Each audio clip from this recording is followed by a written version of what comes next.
The Tomorrowverse is a series of DC animated movies that are all set in the same universe, or rather the same multiverse, which began in the year 2020 with the release of the universe's namesake Superman Man of Tomorrow, and since then has added the likes of Justice Society World War II, Batman The Long Halloween Parts 1 and 2, Green Lantern Beware My Power, and most recently Legion of Superheroes, as well as the upcoming Justice League Warworld. The universe actually began with Justice League Dark Apocalypse War, which ended the previous universe known as the DC Animated Movie Universe when Barry Allen created a new Flashpoint event, and ironically speaking, even though the Tomorrowverse is the newer universe, it is mostly based off of older stories and older multiversal structure like we saw in Before the Crisis, which happened in 1985. This was mostly showcased in Justice Society World War II, which introduced the concept of the multiverse to the Tomorrowverse, and seems to, in my opinion, be setting up a Crisis on Infinite Earths movie, or maybe even like a Crisis on Infinite Earths two-parter. With the release of Legion of Superheroes and the addition of a lot of new heroes, I decided to make a new video going over every superhero who exists in the Tomorrowverse and go over what universe in the Tomorrowverse they're from. Because the Legion of Superheroes movie just came out and it's by far the most relevant, I decided to look at the universe in reverse, starting with the Legion of Superheroes and making my way back to Superman Man of Tomorrow. This video will contain spoilers for Legion of Superheroes as well as any other Tomorrowverse movie, so if you mind the spoilers, click off here and go watch the movies and then come back, and then make sure to subscribe tomorrow. Get it? Let's begin with Legion of Superheroes. Legion of Superheroes introduced by far the most amount of heroes compared to any other movie, as almost 40 superheroes were introduced. Around half of them don't have any lines and probably never will, but they do exist nonetheless, or at the very least will exist in the 31st century. Every character I will list here exists on Earth 1 in the future, unless there's some sort of twist in a future project where it's revealed that this is an alternate universe that's 1,000 years ahead of Earth 1, like how Earth 2 is like 100 years behind Earth 1. If that's the case, then it's that universe, but for now we can assume that this is the actual future of Earth 1.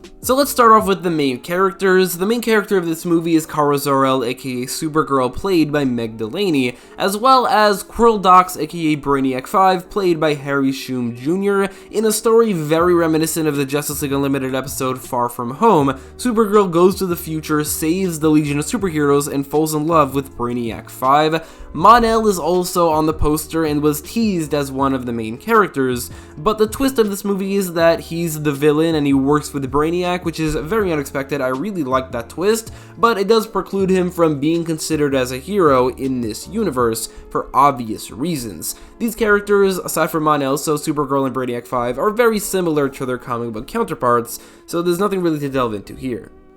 The rest of the Legion takes a very different approach compared to the comics, an approach that might ruffle some feathers of hardcore Legionnaire fans. The founding members are the same, but some of the new recruits are characters who in the comics were around from basically the beginning, and some of the older members who we see in the end are newer or much less important characters. The new recruits and former Legion of Superheroes Academy members include Phantom Girl, played by Gideon Adlon, Invisible Kid, played by Zeno Robinson, Arms Fall Off Boy, later renamed Arms Fall Off Man, played by Ben Diskin, Bouncing Boy, played by Ellie Henry, Dawnstar, played by Cynthia Hamidi, as well as Triplicate Girl, who then tragically becomes Duplicate Girl, or maybe Duo Damsel, played by Daisy Lightfoot. We also saw other characters studying at the Academy who seemingly didn't become Legionnaires at the end, and their status as Legionnaires are unknown, including Stone Boy from the Legion of Substitute Heroes in the comics, which is actually a group that is mentioned in this movie, but most of the members are either seen as Academy members or official Legionnaires.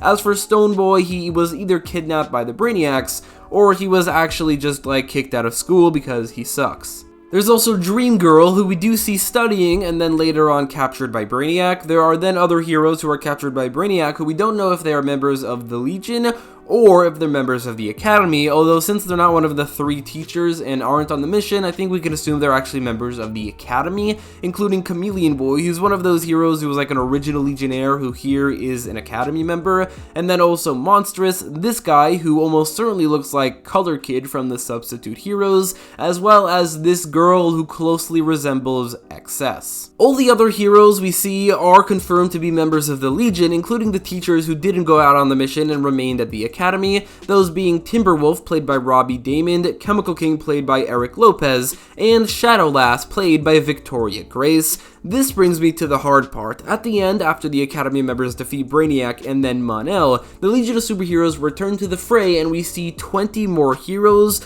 almost all of whom only appear in a single frame. And then I had to go through some research, and some of them I already knew, but some of them I did have to pour through some research to find out who they are. And I pinpointed every single one of them except for one who I am not sure is actually who I say it is. So first there's the founders, Saturn Girl, Lightning Boy, and Cosmic Boy. Those three and also a couple others we see as holograms earlier in the movie, but I decided to talk about all of them here. Cosmic Boy actually has a line and is played by Eric Lopez. Then there's this frame of the rest of the Legion, and going from left to right, the guy with the red mohawk is named Atmos. There's Gold Lantern on the bottom, who's a very new character. The girl who kind of looks like Jean Grey is Kinetics. There's a couple easy ones in a row like Wildfire, Starboy, and Polar Boy, who's from the Substitute Heroes. There's Kid Quantum, Tyrock, Block, Karate Kid, Ferrolad, Comic Queen, Element Lad, Princess Projecta / Sensor Girl, Andromeda, Gates, and this guy at the end who doesn't really look like any Legionnaires, but because of the orange hair and the vaguely similar outfit, I'd say he's maybe Sunboy.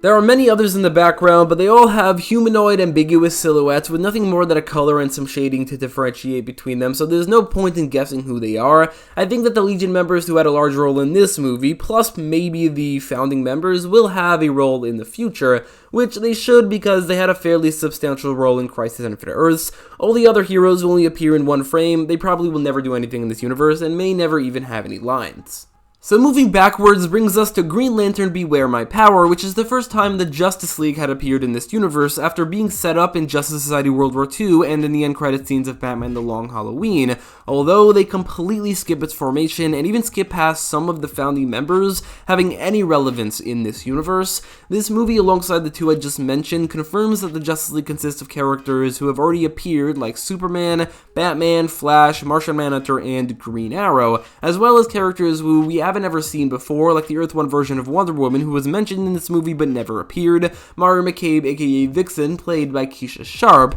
as well as Hal Jordan aka the Green Lantern, played by Nolan North. The movie, Hal is revealed to have been taken over by Parallax, and by the end of the movie, he dies. This happens in the comics, but unlike the comics, I don't see Hal ever returning from the dead, and I think they have every intention, like the DCAU did, to keep John Stewart as the main human Green Lantern of this universe. John Stewart is the main character of this movie, and is played by the DCEU Hawkman actor Aldous Hodge. Much like how Legion of Superheroes is very similar to an episode of Justice League Unlimited, I think this movie takes heavy inspiration from the DCAU, and it's no mistake that John Stewart is the main Green Lantern, and his two main DCEU love interests appear in this movie, Vixen, who has a fairly small role, and his main love interest, Hawkgirl, who has a very big one. This version of Hawkgirl is based on the Earth 1 version of the character, who doesn't have any reincarnation or even human elements to her, and instead is from planet Thanagar. In recent years, all of the past Hawkmen and Hawkgirls have been retconned to be reincarnations of each other,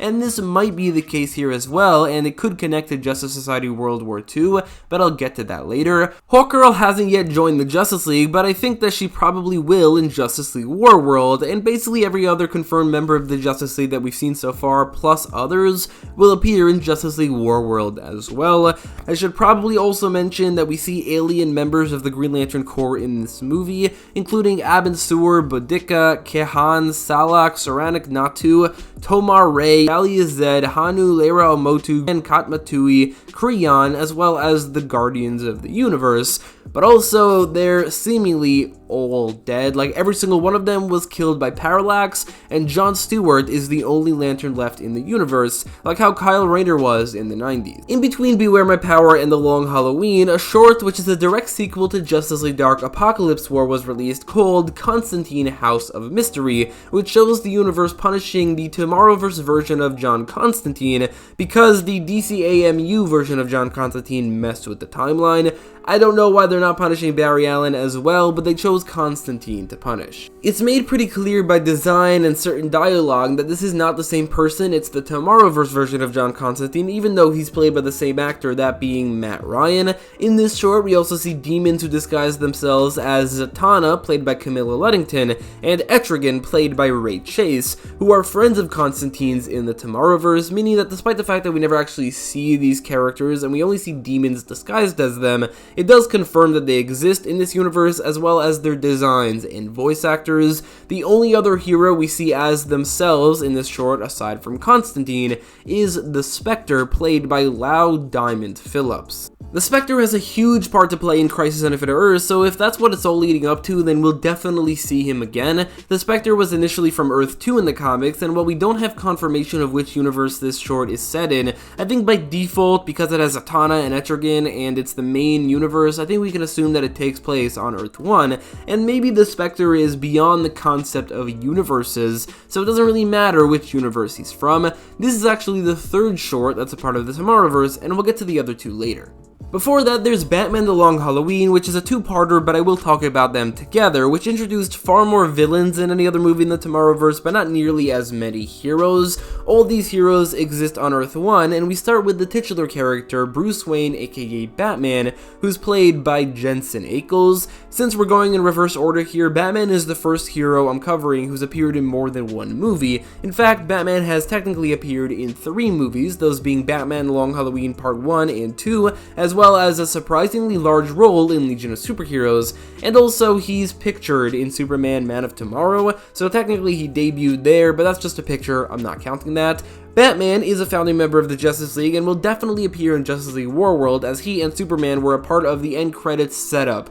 for that movie. Aside from Batman, there's also Catwoman. She's played by the late Naya Rivera, who appeared in both parts of The Long Halloween. If she ever appears again, they will have to recast, but at the same time, I honestly think it's possible she never will. Her status as a hero is up for debate in the comics, but in general, in this story, she's much more of a good guy than a bad guy. Barbara Gordon also technically appeared in Part 1. She's played by Amy Landecker, and she's only a little kid, but if we ever do see her again, it'll probably be years down the line where she's old enough to be Batgirl, which would be a perfect opportunity to showcase the timeline on how many years have passed since The Long Halloween in this universe. Finally, for The Long Halloween is Green Arrow, who appeared for the first time in an actorless and motionless cameo in the end credits of The Long Halloween Part 2, setting up the formation of the Justice League. Green Arrow would later appear in Beware My Power in a very important role, and he's played by Jimmy Simpson in that movie and in any other future appearance he'll be in, which is probably Justice League Warworld. I think with this end credit scene and with everything we know about this universe, I think we could say that the founding members of the Justice League in this universe include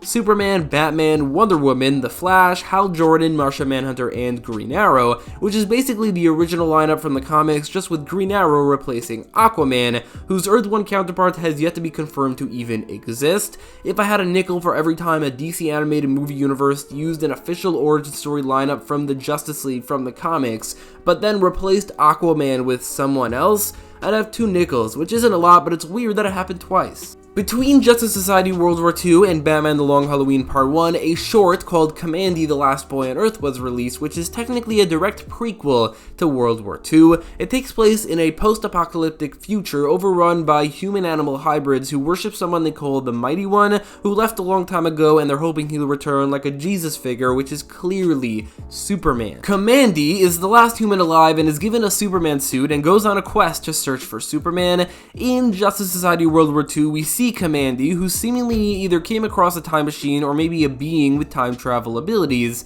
and he gave Clark Kent the Superman suit. In that scene, Kamandi mentions to Clark that he needs to become Superman in order to stop what's going to happen. This either means in regards to a crisis, which Kamandi was a large part of in the comics, or maybe he's just talking about his own future. Either way, all of this suggests that this short takes place in the far future of Earth 2, and the heroes we see in this short are, or technically will be, inhabitants of Earth 2. Kamandi exists on Earth AD in the comics, but I think they're simplifying things here, and they're making it so that he exists in the actual real future of Earth 2. The heroes introduced here include Ben Boxer, played by Armor Taylor, Tufton, played by Steve Gloom, and Buddy Blank, who in the comics is Omak and Kamandi's grandfather, who appears in a cameo. Kamandi isn't included here since, like I said, he appears in Justice Society World War II. And speaking of, This movie is second place when it comes to introducing the most heroes, only after Legion of Superheroes. This makes sense because this movie is the only official appearance of Earth 2, and it had to introduce all of the heroes of that universe, but ironically it isn't an Earth 2 character who takes a leading role. The main character of this movie is Barry Allen, aka The Flash. He's from Earth 1, and he's played by Negative Man actor Matt Bomer. In this movie we learn that Barry has been the Flash for several years, is dating and then gets engaged to Iris West during this movie, has teamed up with Superman before, and then comes up with the idea to form the Justice League. Barry would go on to have a cameo in the end credits of Batman The Long Halloween Part 2, and then a slightly bigger cameo with a line in Legion of Superheroes, and then we'll certainly see him again in Justice League Warworld. Obviously, the movie also introduces the titular Justice Society, all of whom exist on Earth 2, and none of whom have appeared in any other movies aside from this one as of right now. The members include Wonder Woman, Steve Trevor, The Flash, Hawkman, Hourman, Black Canary, and Superman, and there are others, but I'll start with them, and there is a bit of extra tragedy added to almost all of them in this much darker version of Earth 2, which absolutely fascinates me. Diana, aka Wonder Woman, is played by Stana Katic and is the leader of the JSA. In this movie, a certain tragedy that happened to the people of Themyscira happened to which Aquaman, who I'll talk about later, expressed his sorrow. My theory here is that when Steve Trevor landed on Paradise Island, the Nazis who followed him completely destroyed the island and killed the people of Themyscira, mostly due to Diana's inaction, or maybe she was unable to protect them. This would only really work if, like, this version of Themyscira isn't an island of warrior women. It's instead an island of pacifist women who have one guardian angel, that being the Wonder Woman, who in this case is Diana. This also means that Steve Trevor's story is much darker since he kind of contributed to the destruction of Themyscira, and so by the end he has absolutely zero issue dying while fighting alongside Diana, which he does do. Steve Trevor, played by Chris Diamantopoulos, dies in this movie. And then there's Hawkman, played by Omid Abtahi, who's based off of the original Carter Hall version of the character, who's already a character steeped in tragedy,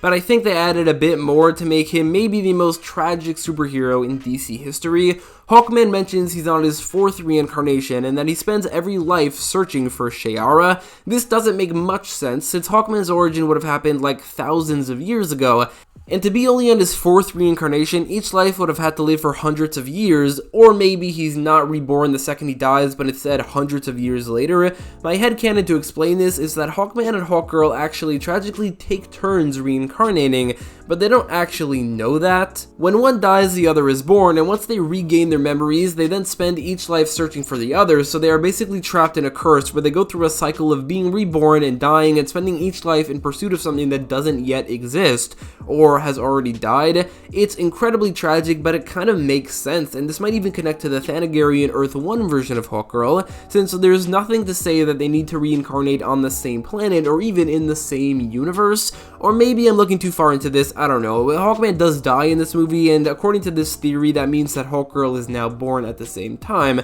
but then Earth 1 also has a Hawkgirl, so maybe the theory is wrong, and maybe Hawkman was reincarnated somewhere else as well. Then there's Black Canary, who's the Dinah Drake version of the character, played by Alicia Rotaru, who is also slightly more tragic of a character. In the movie, her name is actually Dinah Lance because she took the name of her husband, Larry Lance, who's also the father of their daughter, Dinah Laura Lance, the main Black Canary and most famous version of the character. The only slightly more tragic, or maybe a little bit more sad element to her is that she fell out of love with her husband, and practically plans to divorce him when she returns home. Along the way, she also falls in love with Hawkman, who's not only promised to another, but also dies at the end. Jake Garrick, aka The Flash, is played by Armin Taylor, and is one of the only Earth 2 characters to not really be all that much darker than his comic book counterpart, if at all. Honestly, the only difference from the comics is that he's very aware of the Speed Force and studies it, and he knows about it at all, which is different from the comics because it wouldn't be until 2 Flashes later,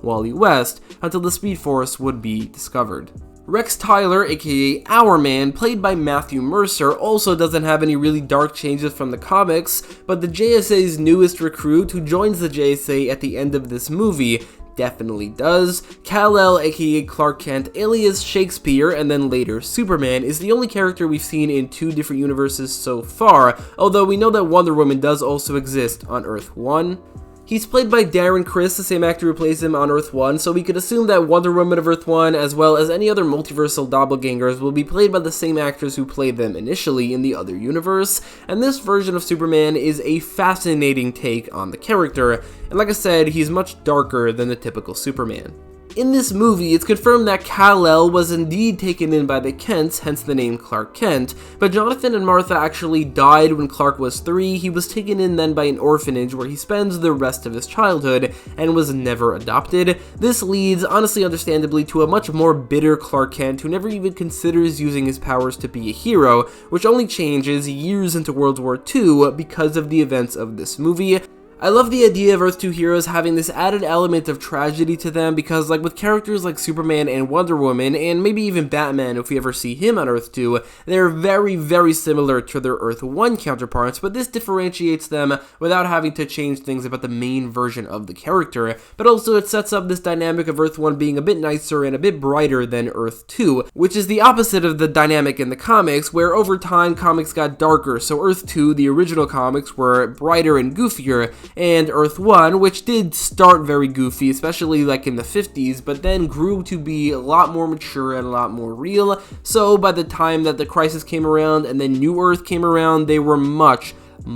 darker, which was actually a central plot point in Infinite Crisis, and I love this switch of the dynamic we've been presented with in this universe. Outside of the JSA, there's Kamandi, who I already mentioned earlier, but he did debut in this movie, and is played by Cameron Monaghan. Another character I mentioned earlier is Aquaman, who's played by Weather Wizard actor Liam McIntyre, and he's more so based off of the Earth 1 version of the character as opposed to the original Earth 2 version, who wasn't Atlantean and wasn't named Arthur Curry, so he's definitely more inspired by the newer version of the character, who's also more popular. Aquaman is yet another more tragic version of the character. He starts off mostly the same, but during the events of this movie, he's mind-controlled by the Psycho-Pirate to side with the Nazis, capture the JSA, and attack New York, which undoubtedly leads to the world hating him and potentially even a war against Atlantis down the line. He's practically mind-controlled into being the main villain of this movie, but I'm assuming that we'll see him again as a hero in the future, which is the reason he's in this video,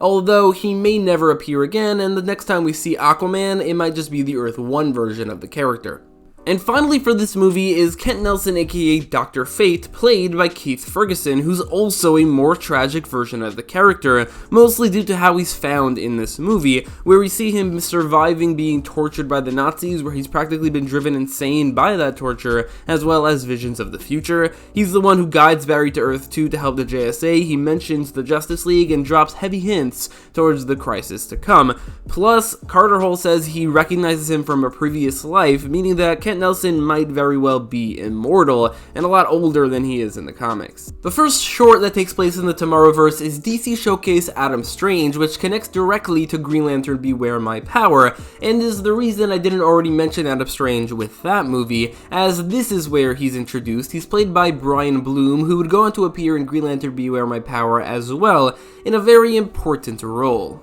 That brings us to the beginning of the Tomorrowverse, Superman Man of Tomorrow. This movie introduces John Jones, aka Martian Manhunter, played by Ike Amadi, who is presumably a founding member of the Justice League and has appeared since in Green Lantern Beware My Power, and almost certainly Justice League Warworld. And finally, Kal-El, aka Clark Kent, aka Superman of Earth 1, played by Darren Criss, and is fittingly the first superhero to debut in this universe. After this movie, he would go on to appear in Justice Society World War II, basically in the first and last scenes, as well as Legion of Superheroes in a not-so-small role, and obviously was a part of the setup in the end credits of Legion of Superheroes alongside Batman for Justice League Warworld, where he will 100% appear. So to end things off, here's a concrete list of every hero in the Tomorrowverse by category. If you don't want to watch the whole video again in the future and you want to be reminded of every single hero that exists, you could just watch this part. We'll start with the Justice League, with the known members being Superman, Martian Manhunter, The Flash, Batman, Green Arrow,